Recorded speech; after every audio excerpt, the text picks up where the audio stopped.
పేర్లు మారుతున్నాయేమో గానీ ఆలోచనలు మాత్రం అవేనా? ఒకప్పుడు జగన్మోహన్ రెడ్డి చెప్పినా, ఇప్పుడు చంద్రబాబు నాయుడు గారు చెప్పినా, ఎవరు చెప్పినా. అయితే మధ్యలో ట్విస్ట్ ఏంటి అంటే, అప్పట్లో టీడీపీ హయాంలో వినిపించిన మాట నవనగరాలు అనే కాన్సెప్ట్ వినిపించింది. ఇప్పుడు అది పెద్దగా ఎక్కడా వినిపించట్లేదు. మరి ఆ కాన్సెప్ట్ వదిలేశారో, లేదంటే మర్చిపోయారో, అవసరం లేదు అనుకున్నారో నవనగరాలు అనే కాన్సెప్ట్. ఇప్పుడు కొత్తగా 3 మెగా సిటీలు అనేది. అయితే ఇక్కడ కంపేర్ చేసుకున్నప్పుడు ఆయన అప్పట్లో 3 రాజధానులు అన్నారు. ఈయన ఇప్పుడు 3 మెగా సిటీలు అంటున్నారు. ప్రాంతాలు కూడా అవే. అది కూడా రాయలసీమ, ఉత్తరాంధ్ర, మధ్యలో అమరావతి. కాకపోతే అప్పుడు ఆయన న్యాయ రాజధాని అని, శాసన రాజధాని అని, పరిపాలనా రాజధాని ఇలా రకరకాల పేర్లు పెట్టారు.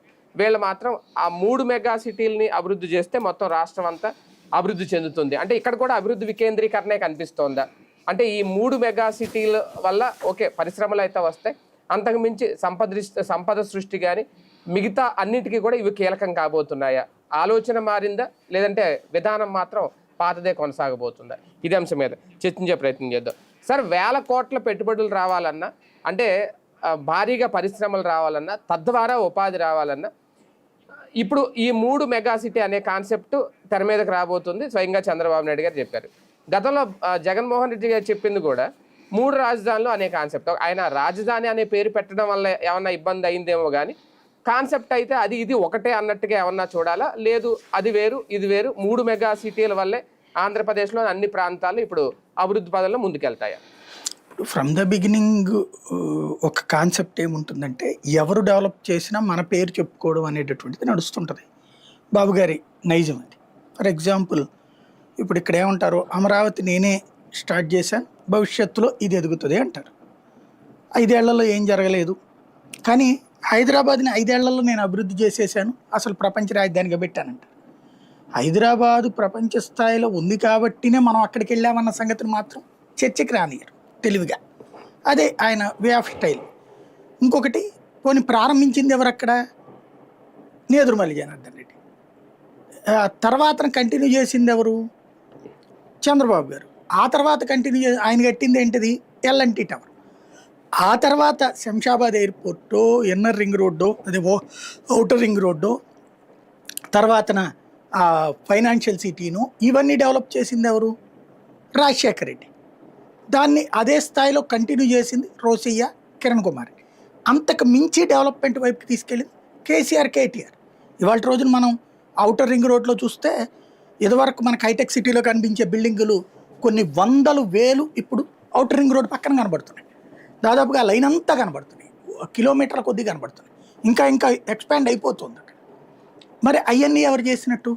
అవన్నీ నేను ఆ రోజున ప్రారంభించబట్టి అంటారు, కానీ ఆయన కాదు కదా ప్రారంభించింది. మరి ఆ లెక్కనైతే అంతకుముందు నేదురుమల్లి జనార్దన్ రెడ్డి కదా. మరి ఆయనకి క్రెడిట్ ఎవరు? ఈయన చేసింది ఆ మధ్యలో ఒక బిల్డింగ్, కొన్ని తర్వాత చేసిన వాళ్ళకి క్రెడిట్ ఎవరు? క్రెడిట్ అన్నటువంటిది లాక్కోవడం అన్నటువంటిది ఆయనకున్న అలవాటు. అది ఇప్పుడు ఫర్ ఎగ్జాంపుల్,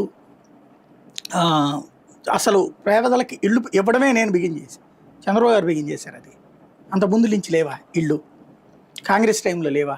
ఆ తర్వాత తెలుగుదేశం టైంలో లేవా? ఆ తర్వాతన అటల్ బిహారీ వాజ్పేయి వచ్చాక వాంబే కాలనీలు, వాల్మీకి అంబేద్కర్ యోజన లేవా? ఇట్లాగా అంటే జరిగిన వాటిలో కేంద్రం తీసేయాలి, వేరే వాళ్ళ పేర్లు తీసేయాలి, మొత్తం నా పేరే ఉండాలి. నేను ఆలోచిస్తే ప్రపంచం ఆలోచించింది, నేను తయారు చేస్తే ప్రపంచం రెడీ అయింది. ప్రపంచంలో ఎవడెట్లా బతుకుతున్నా బికాజ్ ఆఫ్ మీ అనేటటువంటి ఒక తత్వంతో ఆయన మాట్లాడుతూ ఉంటారు. ఎదుటి వాళ్ళకి సంబంధించినటువంటి ఆ క్రెడిట్ ఆయన లాగేసుకుంటారు, గుంజుకుంటారు.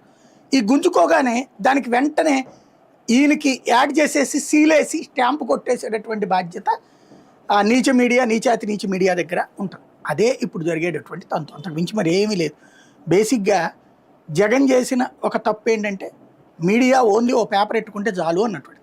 చంద్రబాబు గారి దగ్గర జగన్ నేర్చుకోవాల్సిన తత్వం ఏంటంటే, చంద్రబాబు గారు కూడా ఒక మీడియాని పెట్టారు అప్పట్లో, స్టూడియో ఎన్ను ఆయనే హ్యాండ్ ఓవర్ చేసుకుని వాళ్ళ లోకేష్ గారే నడిపారు. కానీ మిగతా ఛానల్స్ అన్నీ కూడా దాంతో ఒక రకమైన ఇదే, మిగతా పత్రికలు, మిగతా ఛానల్స్ ఆయన మీద వ్యతిరేకత పెంచుకున్నాయి. అప్పుడు బ్యాలెన్స్ మెయింటైన్ చేశారు కావాలని.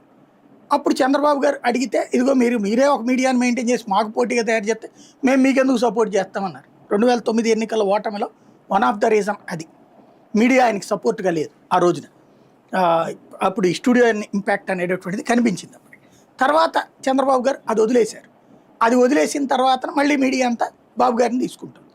అట్లాగే జగన్ సాక్షి అనేటటువంటిది ఒక్కదాన్ని తన సొంత నెట్వర్క్, రైట్. అది మిగతా నెట్వర్క్ని పెంచడం ప్రోత్సహించడం అన్నది రాజశేఖర రెడ్డి చేశాడు. రాజశేఖర రెడ్డి ఉన్నప్పుడు శత్రు మీడియాకి తటస్థ మీడియాకి కూడా డబ్బులు ఇచ్చాడు, అనుకూల మీడియాకి కూడా డబ్బులు ఇచ్చాడు, మెయింటైన్ చేశాడు. తద్వారా వాళ్ళందరూ సస్టైన్ అయ్యి రాజశేఖర రెడ్డికి మీదన కాకుండా ఏదన్నా నెగిటివ్ వస్తే కాంగ్రెస్ మీద రాసేవాళ్ళు, కానీ రాజశేఖర రెడ్డికి సక్సెస్ఫుల్గా హైలైట్ చేసుకొచ్చాడు. అది ఇతనికి జాతకాలే. ఇటు పక్కన మీడియా మొగల్స్, మీడియా వ్యక్తులందరూ కూడా బాబు గారిని ప్రేమిస్తూ అభిమానిస్తూ చేస్తుంటే జగన్ ఆ మీడియాని నిర్లక్ష్యం చేశాడు. ఫలితం జగన్కి వ్యతిరేకంగా రిపోర్టర్ల నుంచి మేనేజ్మెంట్ల దాకా అందరూ ఏకమయ్యేటప్పటికి నెగిటివ్ ప్రచారం చాలా సులభం, పాజిటివ్ ప్రచారం చేయడం చాలా కష్టం. ఇప్పుడు కూడా చంద్రబాబు గారి మీద పాజిటివ్ ప్రచారం విపరీతంగా చేస్తున్నారు, కానీ అదేమన్నా జనంలోకి వెళ్తుందా? బట్ జగన్ మీద వ్యతిరేక ప్రచారం అయినప్పుడు మాత్రం బాగా వెళ్తుంది. ఇప్పుడు జగన్ తెలుసుకోవాల్సింది అది, మీడియాని ప్రోత్సహించడం. సరే, నెక్స్ట్ అధికారంలోకి వస్తే ప్రోత్సహిస్తాడు లేదు తెలియదు, ఇప్పుడు ఆయన ప్రోత్సహించడం ఆయన చేతుల్లో ఏం లేదు. అది పక్కన పెడితే వాళ్ళు ఈ బాకాలు ఊదే కార్యక్రమంలో బాగా ఉంటారు బాబు గారికి, ఇటు వీళ్ళకి. 3 రాజధానుల్లో జగన్ చేసిన ఏకైక తప్పు ఏంటంటే 3 రాజధానులు అనే పదాన్ని వాడటం. నేను ఆ రోజున చెప్తా, ఈ రోజుకి చెప్తా. అసలు ఆ చట్టం చేయడమే దండగా. నువ్వు వెళ్ళి ఆడ కూర్చుంటే నిన్నెవడు పీకేది, ఆపేదెవడు? బేసిక్గా ఇప్పుడు గుజరాత్లో గాంధీనగర్ పేరుకి రాజధాని, మొత్తం యాక్టివిటీ అంతా అహ్మదాబాద్ నుంచినే నడుస్తుంది. అది కామన్ సెన్స్తో గుర్తుపెట్టుకోవాల్సినటువంటి అంశం. కాకపోతే ఏంటంటే మరి నా క్రెడిట్ ఏంటి అనే ఉద్దేశంతో ఈయన అక్కడే కూర్చొని పరిపాలన ప్రారంభించేసి నిదానంగా అడ్మినిస్ట్రేషన్ యాక్టివిటీ కోసం క్యాంప్ ఆఫీస్ అక్కడ పెడుతున్నానని, క్యాంప్ ఆఫీస్తో పాటు మిగతా నడుపుకుంటే ఎవడొద్దన్నాడు? ఆపేవాడెవడు? బేసిక్గా అది అక్కడే సీఎం ఉంటున్నాడు.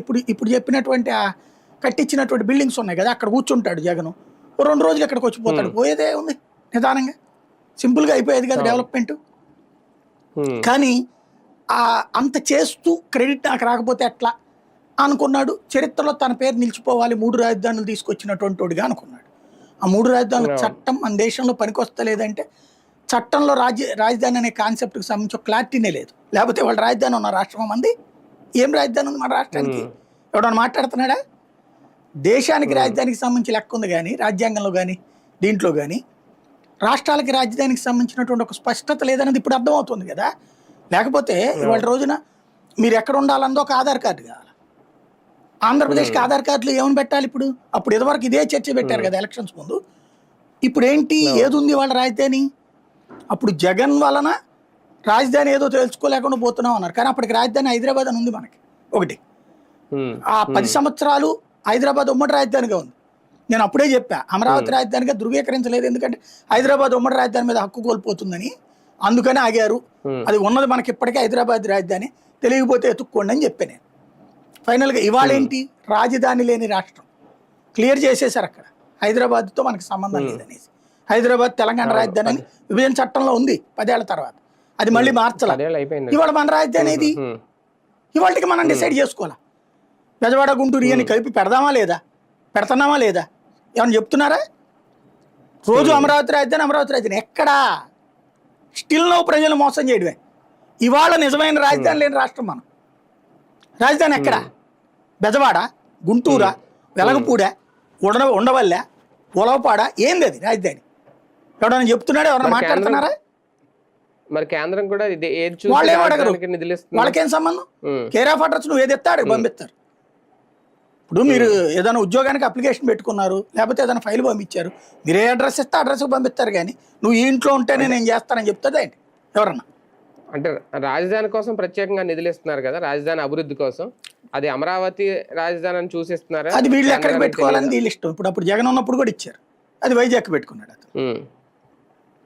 అది రాజధాని ఈ ఊరికని ఈరాడు. ముందు మనం చట్టబద్ధం ఇప్పుడు నేను చెప్పడం కాదు కదా, వీళ్ళే చెప్పారు కదా చట్టబద్ధత చేయాలని అడుగుతున్నారు అమరావతి రైతులని. చట్టబద్ధత ఏమైనా చేశారా? Still now. పోనీ అమరావతి రాజధాని విజయవాడ గుంటూరు ఇవన్నీ కలిపితే ఏమైనా చేశారా? గెజెట్ మున్సిపాలిటీ రద్దు చేశారా? పంచాయతీలు రద్దు చేశారా? కార్పొరేషన్లు రద్దు చేశారా? వీటన్నిటి కలిపి ఒక నగరంగా ప్రకటించారా? ఈ నగరాన్ని అమరావతి అన్నటువంటి పేరు పెట్టారా? పెట్టి దాన్ని ఏమన్నా చట్టం చేశారా? దాన్ని కేంద్ర హోంశాఖ ఏమైనా పంపించారా? కేంద్ర హోంశాఖ ఏమైనా అప్రూవ్ చేసిందా? దాన్ని ఏమైనా కేంద్ర పోస్టల్ డిపార్ట్మెంట్కి పంపించింది, సమాచార ప్రసార శాఖలకి పంపించిందా? అదేమన్నా గెజిట్ అయిందా? అదేమన్నా మనకి అదేది పిన్ కోడ్ నెంబర్ ఏమైనా ఇచ్చిందా? ఏం లేదు కదా. ఎక్కడికక్కడ మేయర్లు ఉన్నారు, ఎక్కడికక్కడ మున్సిపల్ చైర్మన్లు ఉన్నారు, ఎక్కడిక్కడ పంచాయతీ సర్పంచ్లు ఉన్నారు. Then where is the capital? కానీ ఇంకా దాని గురించి ఎవడన్నా రాస్తున్నాడా, ఎవడన్నా మాట్లాడుతున్నాడా, ఎవడన్నా చర్చిస్తున్నాడా? మన రాష్ట్రం స్పెషల్ ఏంటంటే విడిపోతున్న రోజు ఇదే దరిద్రం. రోజు మన గురించి తప్పుడు ప్రచారాలు చేస్తుంటే స్పందించలేని గుణం. మనలాంటి వాళ్ళు మాట్లాడితే మనకి ఆంధ్ర అంట కట్టారు ఆ రోజున.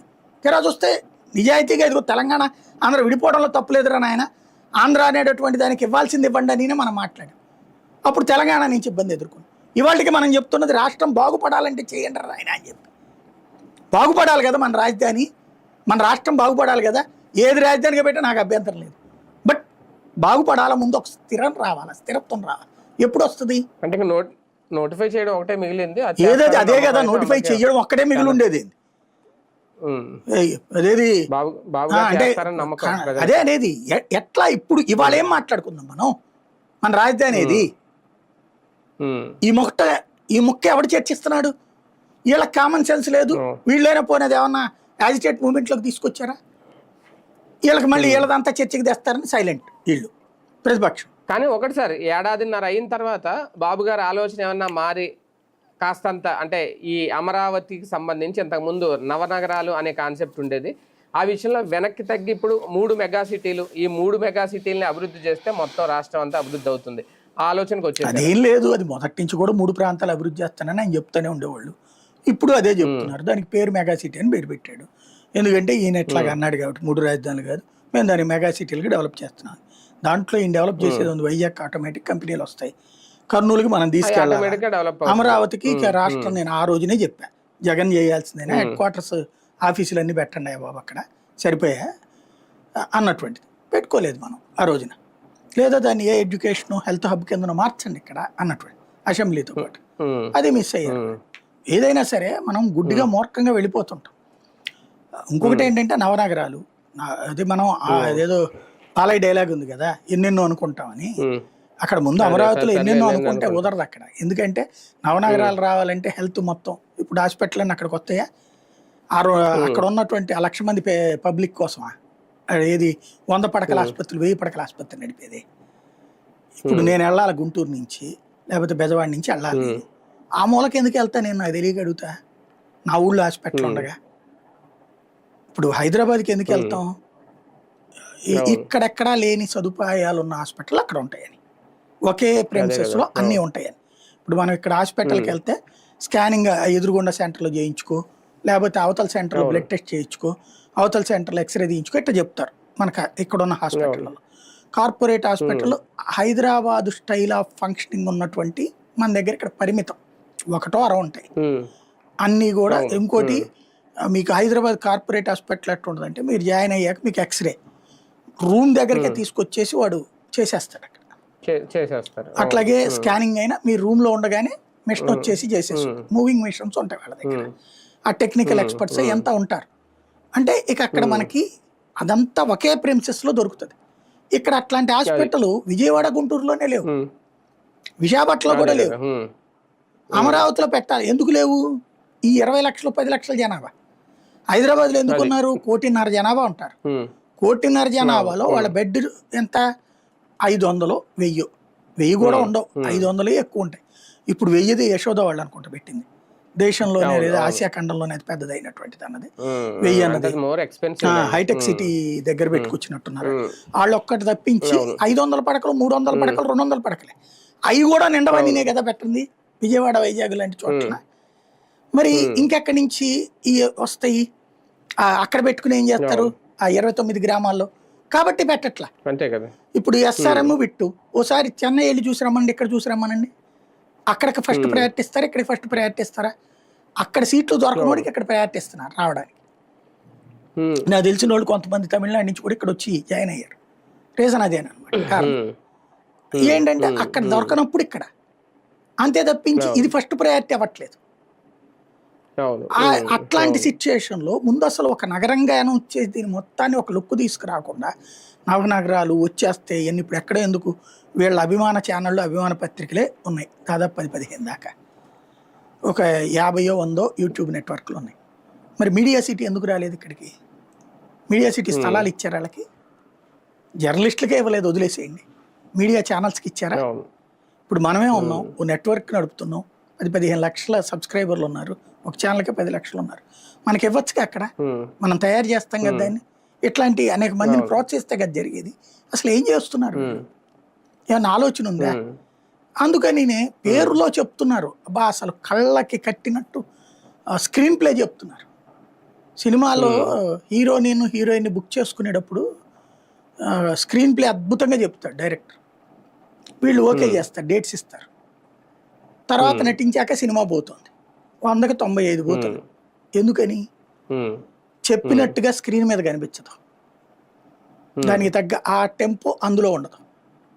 ఇక్కడ కూడా అంతే, చెప్పడం గొప్పగా చెప్తున్నారు.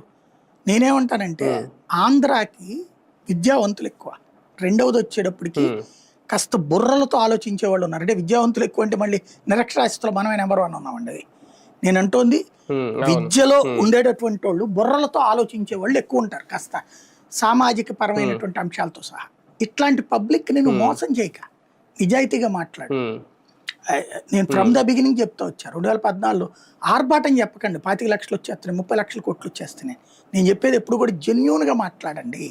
చంద్రబాబు గారైనా జగన్మోహన్ రెడ్డి గారైనా సరే జెన్యూన్గా మాట్లాడితే ప్రజలు అర్థం చేసుకుంటారయ్యా, మనం విడిపోయాం, ఒక్కసారిగా హైదరాబాద్ తయారు కాదు, టైమ్లీ పడుతుంది.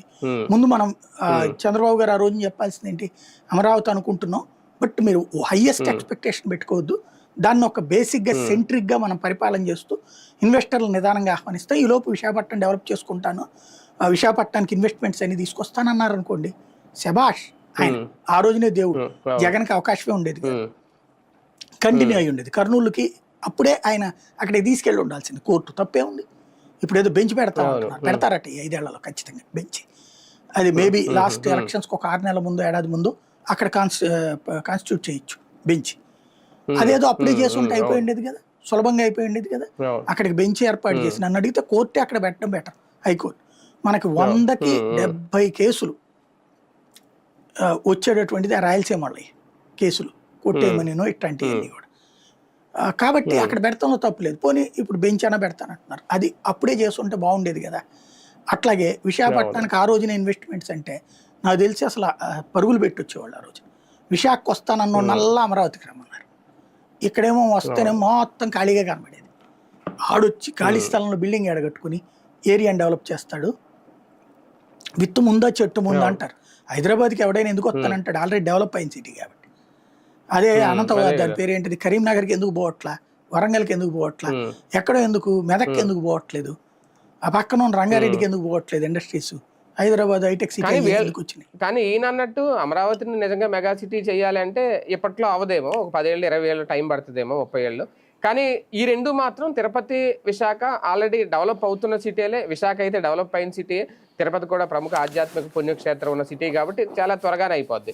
అంటే మెగా సిటీ చేసిన మార్కు మాదే అని చెప్పుకునే ముద్రలో భాగంగా వీటిని ఎంచుకున్నారా? అమరావతిని ఆ స్థాయిలో చేయగలడం అనేది అంత త్వరగా సాధ్యం? ఆల్రెడీ డెవలప్ అయినది నా వల్లనే అని చెప్పుకోవడం బిగిన్ చేశారు. ఇప్పుడు హైదరాబాద్ ఎట్ట నా వల్ల అనేది, విశాఖపట్నం ఆల్రెడీ డెవలప్డ్, తిరుపతి వచ్చేటప్పటికి ఆల్రెడీ ఒక ఆధ్యాత్మిక క్షేత్రమే కదా, అక్కడ ఇండస్ట్రీస్ చాలా వచ్చినాయి. చంద్రబాబు గారి టైంలో బిగినైనవి 2014-15 అంతకు ముందే బిగినైనవి. రాజశేఖర టైంలో నేను ఉండగానే కొన్ని 100 వార్తలు కవర్ చేసి అక్కడ ఇండస్ట్రీస్, మన రేణిగుంట చుట్టుపక్కల బోల్డ్ అన్న ఉన్నాయి ఇండస్ట్రీస్.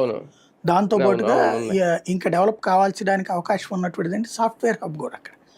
ఎందుకయ్యా అంటే బెంగళూరు, చెన్నైకి దగ్గరలో ఉంటుంది, అక్కడ తయారు చేసుకుని ఈజీగా పోవచ్చు అక్కడికి. అలాగే మ్యానుఫ్యాక్చరింగ్ సెక్టర్ అద్భుతంగా చేయొచ్చు అక్కడ. మ్యానుఫ్యాక్చరింగ్ సెక్టర్లో మాత్రం ఫెయిల్ అవుతున్నారు, అక్కడ చెయ్యాలి. అది ప్రస్తుతానికి అక్కడ ఏంటంటే కేవలం డివోషనల్ టూరిజం మీద డిపెండ్ అయ్యి బతికేస్తుంది తిరుపతి నగరం. ఈ మధ్యన మ్యానుఫ్యాక్చరింగ్ సెక్టర్, సెల్ ఫోన్ కంపెనీలన్నీ అక్కడే మ్యానుఫ్యాక్చరింగ్లో మ్యాక్సిమం 100కి 95 అక్కడే తయారు చేస్తున్నారు సెల్ ఫోన్. కాబట్టి అవన్నీ కూడా పనికి వస్తాయి. కాబట్టి మనం చేయాల్సిన ఏంటంటే దాంట్లో manufacturing sector, not only cell ఫోన్లు, ఒకటి ఫుడ్ ప్రాసెసింగ్ యూనిట్స్ పెట్టాలా, ఎందుకంటే మామిడి తర్వాత ఇతరత్ర పంటలు అక్కడ ఉంటుంటాయి, అవి చేసుకోవచ్చు. అట్లాగే ఎర్రచందనం యాక్చువల్గా స్మగ్లింగ్ నిరోధం కానీ ప్రభుత్వం వాడుకోవడంలో పొరపాటు ఏం లేదు. ప్రభుత్వం ఎర్రచందనంతో చేసేటటువంటిది ఇప్పుడు చైనాకి పంపించినో, విదేశాల్లో ఈ ఎర్రచందనంతో ఏమేమి కొంటున్నారు, అవి ఇక్కడే తయారు చేసి ప్రభుత్వం మ్యానుఫ్యాక్చరింగ్ సెక్టర్ పెట్టి అవి అమ్మితే భారీగా డబ్బులు వస్తాయి కదా, భారీగా ఆదాయం వస్తాయి, ఎక్స్పోర్ట్ ఇండస్ట్రీస్ వస్తాయి కదా, అవి చేసుకోవచ్చు కదా. అప్పుడు రాష్ట్రంలో ఈ ఖాళీ ప్రదేశాలు ఎర్రచందనం పెంచవచ్చు చాలా వరకు, తద్వారా రాష్ట్రానికి బోల్డ్ అంత ఆదాయం. మనకేం లేదు. నేను బాగా అబ్జర్వ్ చేసింది ఏంటంటే, మనం ఇప్పుడు ఒక పొజిషన్‌లో కూర్చోగానే చుట్టూ వచ్చి చేరిపోతారు. వాళ్ళు ఏయేయేయో మాట్లాడుతుంటారు. మనం దానికి ఆన్సర్‌లు, దానికి కౌంటర్‌లు దాంతోనే సరిపోతది. మన అదే ఎజెండా కదా. పక్కకెళ్ళిపోతుంది. కళ్ళెదురుగుండా ఇవన్నీ బాబు గారు చేయలేనోడు కాదు. చేయదగ్గోడే. అవును. ఫర్ ఎగ్జాంపుల్ ఇప్పుడు మనం చెప్పింది విని ఆయన ఏదైనా చేద్దామని ఆలోచించేలోపు ఇప్పుడు ఎవడో వచ్చి ఏదో గొడవ గురించి మాట్లాడతాడు. ఇక దాని చుట్టూ వెళ్ళిపోతుంది. అది ఇది పక్కకెళ్ళిపోతుంది. ఇది పక్కకెళ్ళిపోతుంది. ఇదే అవును. సమస్య అడ్మినిస్ట్రేషన్‌లో ఇప్పుడు మనం ఛానల్స్‌లో హెడ్స్‌గా పనిచేసినప్పుడు నేను అబ్జర్వ్ చేశాను కదా! నేను అందుకనే ఒక 2, 3 సార్లు అయ్యాక నేను గ్రహించి పేపర్ మీద పెట్టుకోవడం బిగించేసేవాడిని. అప్పుడు ఈ చర్చలు అది పీసీఆర్‌లో గొడవలు, డస్కుల్లో గొడవలు ఇయన్నీ బోలెడు సస్తాయి కదా! అయన్నీ చర్చిస్తా కూర్చుంటే అసలు అంశం పక్కకెళ్ళిపోతుంది. పక్కకెళ్ళిపోతుంది. అందుకని నేను నోట్ చేసుకుని మళ్ళీ పొద్దున్నే ఒక గంట, 2 గంటల పాటు అందరిని డిపార్ట్మెంట్స్‌లో పిలిచి మాట్లాడేసి ఎవరెవరు ఏం చేయాలో చెప్పాక అప్పుడు చూసేవాడిని. అలాగే ఎప్పుడన్నా ఏదైనా ఇష్యూ రాగానే ముందు పక్కన అక్కడ పేపర్ మీద నోట్‌లో పెట్టుకునేవాడిని. అంటే మనకి నేను అబ్జర్వ్ చేశా. ఒక అడ్మినిస్ట్రేటివ్‌లో మన పొజిషన్‌లో ఉన్నప్పుడు నేనే ఓ ఛానల్ నడిపినప్పుడే నాకెంతుంటే ఆయనకి ఇంకా ఈ కూటమి ప్రభుత్వం రాష్ట్రాన్ని ఎన్ని నడుపుతున్నారు ఉంటాయి సమస్యలు. లోకేష్‌కైనా అదే ప్రాబ్లం ఉంటది. బాబు గారికైనా అదే ప్రాబ్లం ఉంటది. వాళ్ళు చేయాల్సిన పని ఏంటంటే ఎంతసేపటికి ఆ ప్రచారము ఆ దాంట్లో కొట్టుకుపోకూడదు. ఓ సిస్టంలోకి రండి. మీరు చేయాలనుకున్న వాటి ఇట్లాంటి మ్యానుఫ్యాక్చరింగ్ సెక్టర్ ఈ మాటలతో వద్దు. లేదా దానంతటా జరిగిపోతుంటే మా గొప్ప అని చెప్పుకోవద్దు. మీ ముద్రలో ఏంటి వేసుకుంటుంది గూగుల్ ఆయనకే ముద్ర ఉంటుంది. అదాని అతనికే ముద్ర ఉంటుంది ఖచ్చితంగా. ఇంకోటి మిగతా వాళ్ళకు కూడా ఆ వెయిటేజ్ ఇవ్వండి. ఫర్ ఎగ్జాంపుల్ కేంద్రం అందులో ఇన్వాల్వ్మెంట్ ఉంది. కేంద్రం పేరు చెప్పారు బాగానే ఉంది. జగన్ టైంలో అదాన్ని కూడా డేటా సెంటర్ ఓకే అనుకున్నారు. అది వాళ్ళు వీళ్ళతో కలిశారు. అది జగన్ కూడా అభినందిస్తున్నాం అన్నారు అనుకోండి. ఎంత హుందాగా ఉంటుంది. ఈవెన్ రేపు వైసీపీ అభిమానులు కూడా వీళ్ళని అభిమానిస్తారు. జగను చంద్రబాబు చెప్పడు, చంద్రబాబు జగన్ చెప్పడు. వీళ్ళిద్దరూ నేర్చుకోవాల్సింది కేసీఆర్ దగ్గర.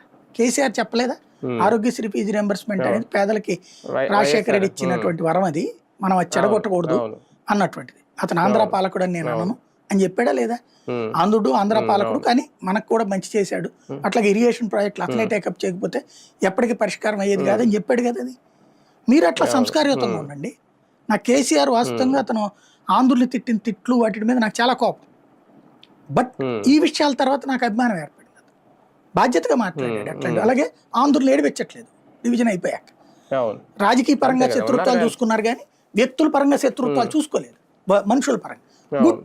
మనం అది నేర్చుకోలేమా? విడిపోయాక బద్ధశత్రులు వీళ్ళు అయ్యారు. బద్ధశత్రులుగా విడిపోకముందు ఉన్నటువంటి వాళ్ళు మామూలుగా ఉన్నాం. ఎందుకని అసహ్యకరమైన రాజకీయం ఆలోచించుకోవాలి. అవును అవును. కానీ ఒకటి సార్ ఫైనల్ గా, అంటే ఇప్పుడు ఫోకస్ మొత్తం ఇటు వైజాగ్ ఇటు తిరుపతి వైపు వెళ్ళబోతుందా చంద్రబాబు నాయుడు గారిది? బాబు గారి ఫోకస్ ఏముండదండి. ఎవరు వచ్చే పారిశ్రామికవేత్త ఫోకస్ నాకు తెలిసి విశాఖపట్నానికి రాబోయే 10-15 ఏళ్ల తర్వాత మనం చూస్తే, నన్ను అడిగితే ఇవాళ ఎవరైనా తెలివైనోడు ఓ 40 లక్షలు 50 లక్షలు 60 లక్షలు ఉందంటే ఆ భోగాపురం భీమిలి ఆ రోడ్లలో ఫ్లాటో స్థలమో ఇల్లు కొనుక్కుని ఉంచుకుంటాం బెటర్. గ్రోత్ విపరీతంగా పెరుగుతుంది అటుకి. ఎందుకయ్యా అంటే ఫ్యూచర్కి ఇప్పుడు ఇవాళ రియల్ ఎస్టేట్ కంపెనీలు కూడా ఇప్పుడు అక్కడికి వచ్చేయడానికి రెడీ అయిపోయినాయి. ఎందుకంటే అన్ని కంపెనీలు అక్కడికి ఇప్పుడు గూగుల్ వచ్చిన తర్వాత ఆటోమేటిక్గా వస్తాయి. గ్రోత్ పరుగులు పెడుతుంది. ఇందులో చంద్రబాబు కాన్సెప్ట్ ఏంటంటే గూగుల్ అనేటటువంటి దాన్ని ఓకే చేయటం, దాని తర్వాత జరిగే డెవలప్మెంట్ అదే పరిగెత్తేస్తుంది. మనమే ముట్టుకోనక్కర్లేదు. అది తిరుపతి అంటారా, ఆయన సిన్సియర్ ఎఫర్ట్ పెట్టాలి. అమరావతి అయితే కడుపులో నుంచి తీసి పెట్టాలి అక్కడ ఖచ్చితంగా. ఆ రెండింటిది చాలా పెద్ద పరీక్ష ఆయనకి. అదే కదా. Right right. చూద్దాం. మొత్తానికి 3 మెగా సిటీల కాన్సెప్ట్ అయితే తెర మీద తీసుకొచ్చారు. ఆల్రెడీ ఇందులో కొత్తగా మెగా సిటీస్గా డెవలప్ చేయడానికి అయితే ఆ 2 సిటీలు ఆటోమేటిక్గా అయితే డెవలప్ అయిపోతాయి. ఇంకా అమరావతి విషయంలో ఏమన్నా వేగంగా నిర్ణయాలు తీసుకుంటారా? ఈ మూడింటిని కలిపి రేపొద్దున్న ఆంధ్రప్రదేశ్లో మేము 3 మెగా సిటీలు తయారు చేసామని ఒక 2-3 ఏళ్ళ తర్వాత 2029 ఎన్నికల ముందు చెప్పుకునే ప్రయత్నం ఏమన్నా చేస్తారు? ఈ లోపల డెవలప్మెంట్ ఎలా ఉంటుంది? అభివృద్ధి వికేంద్రీకరణ అనేది ఫైనల్గా మరొకసారి ఆ దారిలోకి వచ్చినట్టు కనిపిస్తుందా బాబు గారు? చూద్దాం భవిష్యత్తులో.